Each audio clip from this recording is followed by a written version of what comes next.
نبی پاک صلی اللہ تعالیٰ علیہ وسلم کی ذات واحد ذات ہے جو نمونہ کامل ہے۔ بہت سارے لوگ دنیا میں آئے، اللہ تبارک و تعالیٰ کے مقربین بھی آئے، انبیاء بھی آئے، رسول بھی آئے، لیکن سب کی زندگیاں اور تمام کیا اسوہ اس طرح محفوظ نہیں جس طرح نبی پاک کا محفوظ۔ اب غور کریں میں کیا عرض کر رہا ہوں، یعنی اسوہ نور محفوظ ہے اور ایک ایک لمحہ نبی پاک کی حیات مبارکہ کا محفوظ ہے۔ حضور صلی اللہ علیہ وسلم کا بولنا بھی محفوظ ہے، کرنا بھی محفوظ ہے۔ اور یہاں جو تھوڑے سے حدیث پاک کے علوم سے دلچسپی رکھنے والے لوگ بیٹھے ہیں وہ میری بات ذرا جلدی سمجھیں گے۔ حضور کا بولنا بھی محفوظ ہے، کرنا بھی محفوظ ہے، اور نبی پاک کا چپ رہنا بھی محفوظ ہے۔ کوئی سمجھ آئیے آپ کو میری بات؟ حضور کا چپ رہنا بھی جی پوچھ لیں وہ کس طرح؟ تو پوچھ لیں طالب علموں سے جو حدیث پاک پڑھتے ہیں کہ ایک حدیث تقریری بھی ہوتی ہے، ایک حدیث کی مختلف اقسام ہیں۔ ایک حدیث ہوتی ہے قولی، حضور نے فرمایا، ایک حدیث ہوتی ہے فعلی، نبی پاک نے، اور ایک علم حدیث کی اصطلاح میں حدیث تقریری ہے، یعنی سرکار کے سامنے کسی نے کوئی کام کیا تو حضور چپ رہ گئے، منع نہیں کیا، تو سرکار کا چپ رہنا بھی دلیل بن گیا کہ چونکہ حضور نے منع نہیں کیا لہذا یہ کام بھی جائز ہے۔ تو سرکار کا خاموش رہنا بھی محفوظ ہے کہ یہاں چپ رہے تھے لہذا یہ چیزیں بھی جائز۔ یہ آپ شلوار پہنتے ہیں، پاجامہ پہنتے ہیں، نبی پاک صلی اللہ علیہ وسلم تامت باندھتے تھے۔ اب سرکار کے سامنے صحابہ نے پاجامہ پہنا، نہ صرف یہ کہ حضور نے منع نہیں کیا بلکہ پسند کیا۔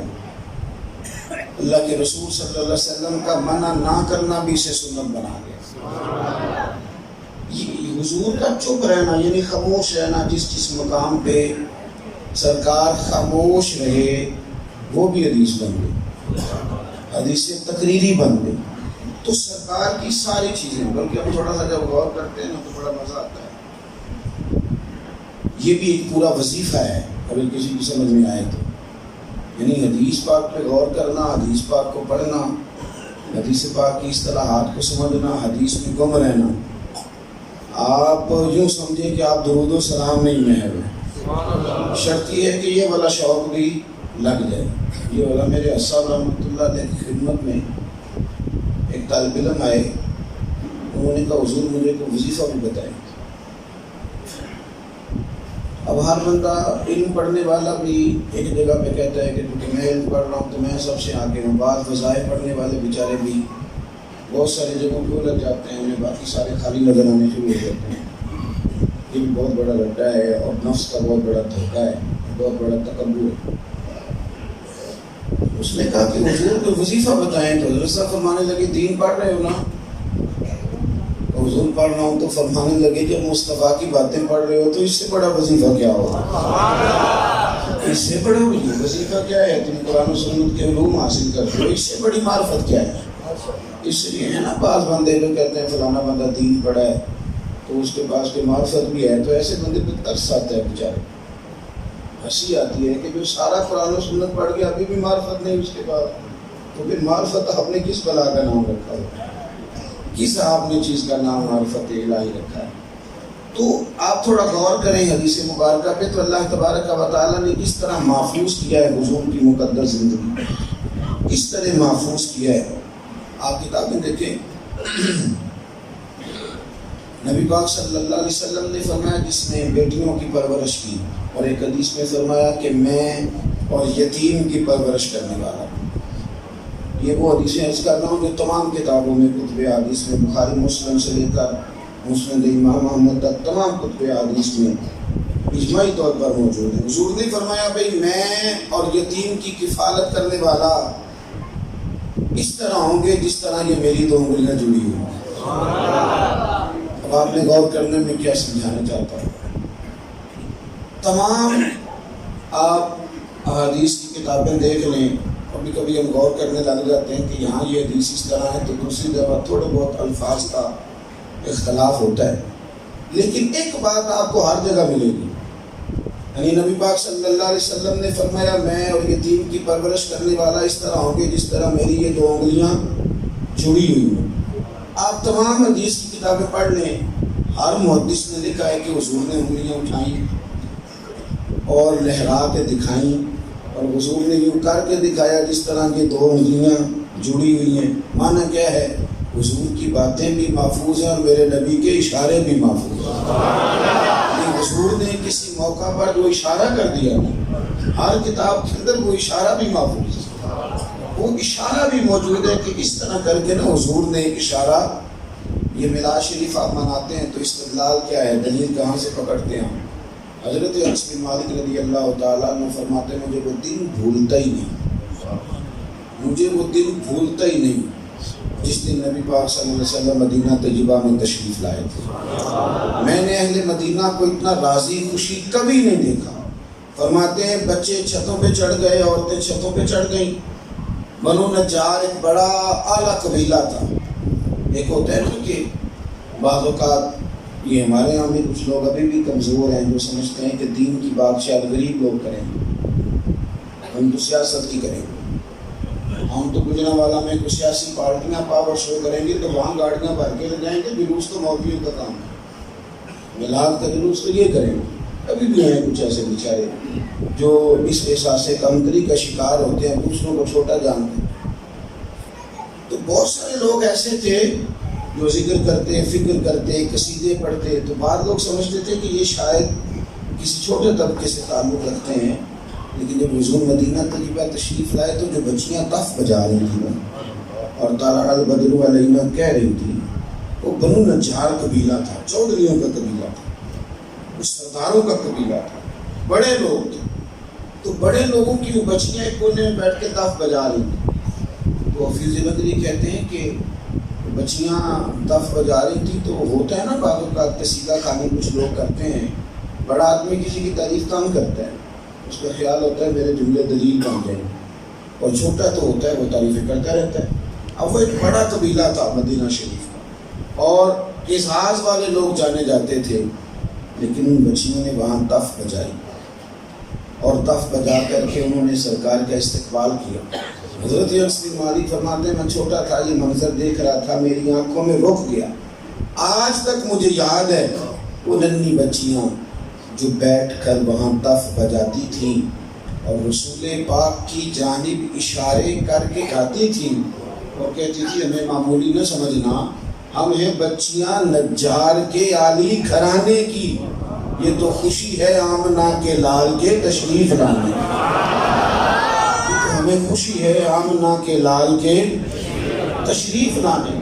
تو وہ حضرت انس بن مالک فرماتے میری نظروں میں ہے وہ جس انداز میں لوگوں نے استقبال کیا، ہر چیز رسول کائنات صلی اللہ علیہ وسلم کی ذات والا صفات کی محفوظ ہے۔ سیرت ایک باقاعدہ باب ہے، علوم اسلامیہ میں سے باقاعدہ ایک چیپٹر ہے سیرت نبوی صلی اللہ علیہ وسلم۔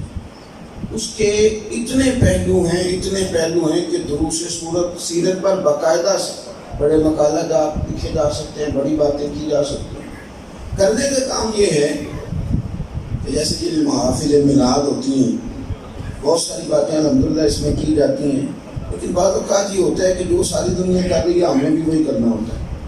سیرت کے مختلف باب لیے گئے، ان ابواب کو پڑھا جائے، ان کو بیان کیا جائے، اس پر تھوڑی تھوڑی توجہ دلائی جائے، لوگ شعور بیدار ہوتا ہے۔ اور نوجوان نسل جو آج بڑا کچھ دیکھتی ہے، بڑا ٹائم دیتے ہیں لوگ میڈیا کو، بڑا وقت دیتے ہیں، تو آپ بھی تھوڑا سا اس سے ہٹ کے اگر آپ موبائل پہ رہنا چاہتے ہیں تو وہاں سے کتابیں لے لیں سیرت کی۔ اب تو اردو میں بڑا اچھا مواد موجود ہے، اس کو لیں، سیرت کے عنوانات کو دیکھیں، آپ کو اس طرح محسوس ہوگا کہ یہ جو بات بیان ہو رہی ہے نا کتاب و سنت میں، ابھی بھی ہوتا ہے، کوئی عالم اگر بات کر رہا ہے کوئی اللہ کا بندہ، تو آپ کو یہ محسوس ہوتا ہے کہ یہ جو حدیث بات بیان ہو رہی ہے یا یہ جو بات کی جا رہی ہے یہ تو میرے لیے، یہ تو خالص مسئلہ ہی میرا ہے۔ کیوں؟ اس لیے کہ رسول پاک ہے رب کریم کی دلیل، تو سرکار جب گفتگو کرتے ہیں تو سیدھی روح کے ساتھ کرتے ہیں، وہ بات اس طرح نہیں ہوتی کہ کوئی سچی بات ہے جو انسان کے اوپر سے گزر جائے گی، بلکہ وہ ٹکراتی ہے، آپ کی طبیعت کو بیدار کرتی ہے، آپ کے دل کے ساتھ جا کر لگتی ہے۔ دیکھیں نبی پاک صلی اللہ علیہ وسلم نے فرمایا میں جو دین لے کے آیا ہوں یہ معتدل دین ہے، اعتدال والا ہے، افراط تفریط دونوں سے پاک، یہ درمیانہ راستہ ہے، یہ امت وسط ہے، اس کے اندر نہ بہت زیادہ تجرب کی زندگی ہے کہ آپ شادی نہیں کریں، مسجد میں بیٹھ جائیں، اللہ اللہ کریں، خشک روٹی کھائیں، اس کی بھی حمایت نہیں کرتا دین، اور آپ بالکل دنیا دار ہو جائیں، دین اس کی بھی حمایت نہیں کرتا۔ آپ سے کہا گیا ہے کہ جب رزق حلال کمانے کا وقت آئے تو دکان پہ بھی پورا وقت دو، لیکن جب اذان ہو جائے تو ہر چیز چھوڑ کے مسجد بھی پہنچ جائے۔ درمیانہ اور اعتدال کا راستہ، اعتدال کا راستہ۔ یہ جو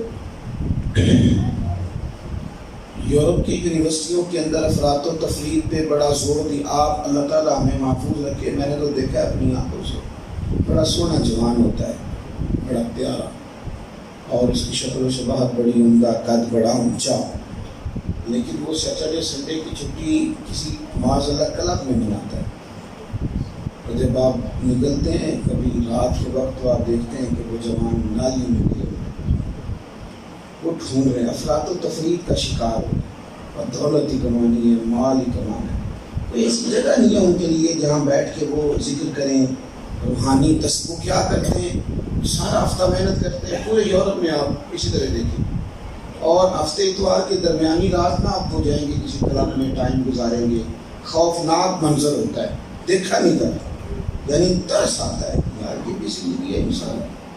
اسلام کیا کہتا ہے؟ اسلام کہتا ہے کہ ہم تیری روحانیت کے لیے کوئی ہفتے کے بعد نہیں بندوبست کر رہے، تو رات سونے سے پہلے بھی نماز پڑھ، اور سویرے اٹھتے ہی سب سے پہلے نماز پڑھ، پھر تو کام شروع کر، اور 2 4 5 6 گھنٹے تجھے گزر گئے تو پھر تجھے زور کے وقت دوبارہ بلا لیں، تاکہ ایسا نہ ہو کہ تیری وہ تازگی خراب ہو جائے۔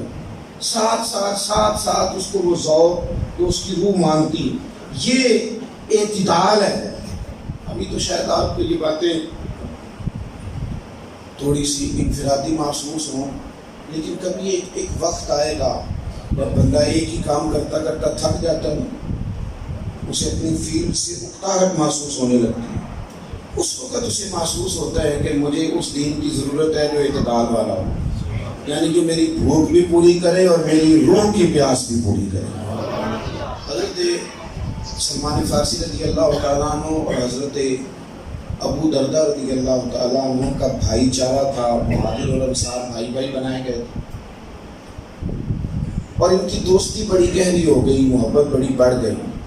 پردے کی آیات نازل ہونے سے پہلے صحابہ ایک دوسرے کے گھروں میں بھی چلے جاتے تھے۔ حضرت سلمان فارسی رضی اللہ تعالیٰ عنہ ان کے گھر گئے دوپہر کے موقع پر، تو دیکھا کہ ان کی جو اہلیہ ہیں انہوں نے بڑے میلے کچیلے کپڑے پہنے ہوئے ہیں اور حالت بڑی خستہ ہے۔ تو آپ نے کہا میری بہن یہ تو نے کس طرح کا رویہ اختیار کیا ہے، تو نکاح والی خاتون میں، اور تجھے اس انداز میں رہنا چاہیے کہ تیرے شوہر کی دلچسپیاں بٹے نہیں۔ تو وہ خاتون رو پڑی اور کہنے لگی اے میرے بھائی سلمان، آپ کے بھائی ابو دردہ کو کسی چیز میں کوئی دلچسپی نہیں، وہ ساری رات نفل پڑھتا ہے اور ہر روز پڑھتا ہے، اور ہر روز نفلی روزہ رکھتا ہے، کسی چیز، یہ مسلم بخاری میں آپ کو اس کی اثر ملے، ہر روز یہ کام پر دلچسپی نہیں ہے، تو میں کس کے لیے کپڑے نئے پہنوں، میں کس کے لیے تیاری کروں۔ حضرت سلمان فارسی بات سن کے بڑے پریشان ہوئے، فرمانے لگے میں رات کو آؤں گا۔ آپ نے جناب ابو دردہ رضی اللہ تعالیٰ عنہ سے فرمایا کہ میں آج رات قیام آپ کے گھر میں کروں گا، میں آپ کا مہمان ہوں۔ بے تکلف دوست زبردستی بھی مہمان بن جاتے ہیں، تو مان چاہے نہ مان پر میں تیرا، جی ہوتا ہے نا جی اس طرح، تو مان چاہے نہ مان۔ میرے بھی ایک دوست ہے، ایک دن فون کیا تھوڑے دن ہوئے، میرے ساتھ پڑھتے رہے، تو کہنے لگے میں گزر رہا ہوں تو میں نے کھانا کھانا ہے۔ میں نے اسے کہا میاں میں تو لاہور ہوں، کہ گھر دے بھی سارے لاہور ہی نہیں، میں کسی سے 2 روٹی پکائے ہمارے، یہ اچھی بات ہے۔ حضور صلی اللہ علیہ وسلم نے فرمایا بھوک اور جھوٹ کو جمع نہ کرو. بھوک لگی ہے تو کسی کو بتاؤ نہیں لگی ہے کھانا کھانا ہے, اس میں کیا ہے. تو یہ بات چیزیں دل ٹھنڈا کرتی ہے. مجھے اچھی لگی بات. کچھ چیزیں ایسی ہوتی ہیں جو آپ کو سرور دیتی ہیں, اس سے آپ کا فائدہ ہوتا ہے. یہ آج کل جو لوگ ہیں ہمارے معاشرے کے اندر, یہ بڑے اس لیے نہیں بن سکتے کہ ان کا بڑا کوئی نہیں ہوتا. ایسے تو بیچارہ 2-4 لفظ پڑھ جائے, تھوڑے سے پیسے آ جائیں, نہ اس کا کوئی استاد ہوتا ہے نہ پیر ہوتا ہے, نہ اس کی ضرورت محسوس کرتا ہے, پھر لوگ رہ جاتے ہیں. آپ کو ضرورت ہوتی ہے بڑھاپے تک بھی کہ کوئی آپ کا بڑا ہو, کوئی آپ کا بڑا ہو, کہ کوئی بندہ ایسا ہو. یہ بالکل ادب کرانے والے ماحول میں بھی انسان کئی دفعہ تکلف میں آ جاتا ہے. بہرحال بات لمبی نہیں کرنا چاہتا, سمیٹنا چاہتا ہوں. حضرت سیدنا سلمان فارسی نے زبردستی کہا ابو درداء تیاری رکھنا, رات میں نے آنا ہے. کہا ٹھیک ہے. اب انہوں نے تو نفل پڑھنے تھے, ایک بستر بچھا دیا کہ حضرت سلمان فارسی آرام کریں گے. آپ تشریف لائے, رات کو ایک بستر دیکھا تو فرمایا دوسرا کدھر ہے. کہنے لگے آپ نے آرام کرنا ہے, آپ کے لیے بچھایا ہے. فرمانے لگے میں نے آرام کرنا, تو نے بھی کرنا میرے ساتھ. عشاء ہو گئی ہے, نماز پڑھ لی ہے, لا بستر. دوسرا بستر لیا, زبردست بٹھایا, 1-8 گھنٹہ لیٹے. اٹھنے لگے تو آپ نے فرمایا سو جا, ابھی تہجد میں بڑا وقت ہے, تو نے اکیلے نہیں پڑھنی, اور بھی لوگ لیٹ ہیں, لیٹ جا آرام سے. کہ تھوڑی دیر کے بعد پھر آنکھ کھلی, پھر اٹھنے لگے تو فرمایا نہیں ابھی نہیں, لیٹ جا دوبارہ. ماتے میں پھر لیٹ گیا. تہجد کا وقت ہوا تو مجھے بیدار کرایا, میں نے بھی نفل پڑھے, انہوں نے بھی پڑھے. پھر میں نے فوراً سحری کے لیے ارادہ کیا کہ میں کچھ کھا لوں, تاکہ میں تو روز روزہ رکھتا تھا. لیکن سیدنا ابو درداء فرماتے ہیں, حضرت سلمان فارسی فرمانے لگے کل رکھا تھا نفلی روزہ, پرسوں بھی رکھا تھا نا, آج نہیں رکھنا. آج دوپہر کو کھانا کھائیں گے دونوں دوست ملتے, آج نہیں یہ کام کرنا. تھوڑی سی ان کو نا اس بات سے ناراضگی ہوئی کہ یار یہ کس طرح کا بندہ نفل پڑھنے سے روک رہا ہے, یہ کس طرح کا آدمی ہے نفلی روزے سے روک رہا ہے, یہ کیا طریقہ ہے. میں اپنے احباب سے, دوستوں سے اکثر کہتا رہتا ہوں کہ جو ہمارے بچے آتے ہیں نا مذہب کی طرف, یہ جب آتے ہیں تو پوری تیزی سے یاد آتے ہیں, ہر چیز چھوڑ کے یاد آتے ہیں. اور پھر جب واپس جاتے ہیں اسی تیزی سے جاتے ہیں جس تیزی سے گیند دروازے سے لا کے واپس جاتے ہیں. اگر اعتدال کے ساتھ کام کریں تھوڑا تھوڑا, اور نبی پاک صلی اللہ علیہ وسلم نے فرمایا, یہ بخاری میں ہے, فرمایا اللہ کو وہ عمل زیادہ محبوب ہے جو تھوڑا ہو پر روز کیا جائے. یہ نہ ہو کہ ایک دن آپ بہت زیادہ عبادات کر دیں اور اگلے دن آپ سوئے رہے, یہ درست نہیں ہے طریقہ. آپ استقامت کے ساتھ کریں, تھوڑا کر لیں. اگر آپ کو سمجھ آئے, حضور فرمانے لگے میں تم سب سے زیادہ اپنے رب کو جانتا ہوں اور میں تم سب سے زیادہ اپنے رب سے ڈرتا ہوں. فرمایا میں روزہ بھی رکھتا ہوں تو افطار بھی کرتا ہوں, میں رات نفل بھی پڑھتا ہوں اور اپنی بیوی کا حق بھی ادا کرتا ہوں. پھر حضور نے فرمایا ابو درداء تیرے رب کا بھی تیرے اوپر حق ہے اور تیری جان کا بھی تیرے اوپر حق ہے, اور فرمایا تیری آنکھ کا بھی تیرے اوپر حق ہے, تیرے گھر والوں کا بھی تیرے اوپر حق ہے. اگر آپ حضور صلی اللہ علیہ وسلم کی اس سنت کو پائیں کبھی کہ ہر حق کو اس کے وقت پر ادا کریں. یہ جو لوگ کہتے ہیں نا جی میں گھبرا گیا ہوں, آج کل بور ہو رہا ہوں, یہ بور نہیں ہوگی, یہ بور نہیں. ہمارے ہاں جو بندہ جو بن جاتا ہے تو سو وہ بن جاتا ہے, وہ پھر اس منصب سے, میں علامہ صاحب ہوں, مجھے خود 15 بندے علامہ کہتے ہیں. اب اس کی خواہش ہوتی ہے کہ میری بیگم بھی مجھے علامہ صاحب ہی ہے, تو یہ دعویٰ ہی غلط ہے سرے سے, یہ بات درست نہیں ہے. میری اماں بھی مجھے حضرت صاحب کہے تو یہ طریقہ ہی ٹھیک نہیں ہے. آپ اگر اعتدال میں رہیں گے, جو سنت رسول پاک نے ہمارے لیے چھوڑی ہے اس میں آپ رہیں گے, آپ اجر میں رہیں گے, آپ کو فائدہ ہو. دیکھو بہت ساری ایسی چیزیں جن کی طرف ہم اگر توجہ کر لیں تو ہماری روزمرہ کی زندگی ٹھیک ہو جائے. اگر رات کو آپ کو 20 منٹ 25 منٹ اماں کے پاس بیٹھنے کا موقع ملے, ابا کے پاس, اور آپ کہیں گے ذرا پیر دیں میں تھوڑی دبا دوں, تو میرا خیال ہے کہ پیر صاحب کی دستار اس سے اونچی ہوگی, چھوٹی نہیں ہوگی. میرا خیال یہ ہے کہ وہ جو مولانا کا علم تھا نا, وہ علم نے عمل کا رستہ اختیار کر لیا. وہ اب جب وہ ماں کے پیر دبا رہا ہے, باپ کے پیر دبا رہا ہے, تو اب اس کا کال, اس کا حال بن گیا ہے.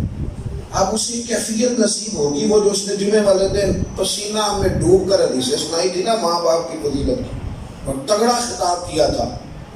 اب جب وہ ماں کے پیر دبائے گا تو اسے لگے گا میں کوئی اداکار نہیں, کہ میں نے وہاں جو کچھ کیا تھا وہ میں نے کر دیا تھا اور میں نے صرف اپنی تقریر چمکانے کے لیے کیا تھا. اب جب وہ ماں کے اور باپ کے پیروں میں بیٹھے گا تو اسے لگے گا میں نے کہا بھی سچ تھا اور اللہ کا فضل ہے اس کا اثر میرے اپنے اوپر بھی نظر آ رہا ہے. تو آپ کے لیے حضور کی زندگی جو نمونہ کامل ہے اس کے اندر سے جو آپ کو خاص چیزیں ملے گی.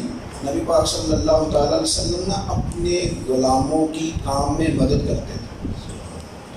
کوئی سمجھ نہیں آپ کو نہیں غلام کوئی کام کر رہا ہوتا ہے نا, کام کر رہا ہے ایسے کوئی نہ بلال ابشی کوئی کام کر رہا ہے تو نبی پاک اس ساتھ شامل ہو جاتے. اور ابو داؤد شریف کے اندر یہ حدیث بھی موجود ہے, حضور نے فرمایا تمہارے غلام تمہارے بھائی ہیں, جو خود کھاؤ انہیں کھلاؤ, جو خود پہنو انہیں پہناؤ, اور فرمایا ان کی طاقت سے زیادہ ان پر بوجھ نہ ڈالو, اور اگر کبھی ایسا کر لو تو پھر کام میں ان کی مدد بھی کرو, پھر تھوڑا نیچے اترو ان کے ساتھ. میں نے دیکھا ہے بہت سارے اہل منصب وہ شاید لوگ تو ادب کر کے اپنا نفع کما رہے ہیں لیکن ان کی اپنی زندگی ہے. مشائخ کے بچے, علماء کے بچے, سیٹھوں کے بچے, ان کی اپنی لائف بڑی گڑبڑ ہو گئی.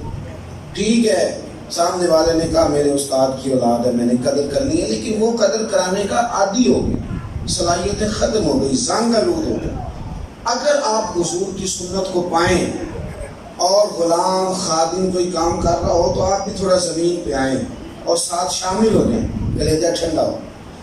آپ کو یہ نہیں محسوس ہوگا کہ میں کوئی علیحدہ مخلوق ہوں, بلکہ آپ کہیں گے کہ یہ سارے میرے رسول پاک کا کلمہ پڑھنے والے. بات ختم کرنے لگا ہوں. حضرت علی المرتضیٰ شیر خدا رضی اللہ تعالیٰ عنہ بازار گئے اور اپنے غلام کو ساتھ لے گئے. 2 جوڑے خریدے, ایک مہنگا ایک سستا. غلام کہتے ہیں کہ تھیلے میں کپڑے ڈالے, میں سمجھ گیا مہنگا آقا کا ہے اور سستا غلام کا ہے.